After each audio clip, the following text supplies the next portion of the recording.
અમદાવાદમાં ફટાકડા factory blast કેસના આરોપીઓ રિમાન્ડ પર આરોપી મેહુલ ડોડિયા અને સાદિકના 7 દિવસના રિમાન્ડ મંજૂર થયા છે। મેટ્રો કોર્ટે આરોપીઓના 27 જુલાઈ સુધીના રિમાન્ડ આપી દીધા છે। સંવાદદાતા રોનક વર્મા ફોનલાઈન પર। રોનક, 7 દિવસના રિમાન્ડ મંજૂર થયા, કોર્ટમાં શું દલીલ થઈ, શું વધુ વિગતો? બિલકુલથી અમદાવાદના રામોલમાં જે અગ્નિકાંડ થયો જેમાં 10 લોકોએ પોતાના જીવ ગુમાવ્યા છે તે સમગ્ર મામલે જે 3 આરોપીઓની ધરપકડ કરવામાં આવી હતી, જેમાંથી 2 આરોપીઓને આજે કોર્ટમાં રજૂ કરવામાં આવ્યા છે।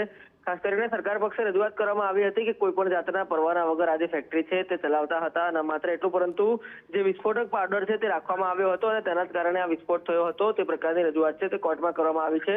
14 દિવસના રિમાન્ડની માંગ કરવામાં આવી હતી, જેની સામે કોર્ટ દ્વારા 7 દિવસના રિમાન્ડ છે એટલે કે 27 તારીખ સુધીના રિમાન્ડ મંજૂર કરવામાં આવ્યા છે। ત્યારબાદ હવે આગળની પ્રક્રિયા હાથ ધરવામાં આવશે, પરંતુ મહત્વની વાત એ છે કે 2 આરોપી છે તેમના રિમાન્ડ છે તે કોર્ટ દ્વારા મંજૂર કરી દેવામાં આવ્યા છે। આભાર રોનક, સમગ્ર માહિતી બદલ।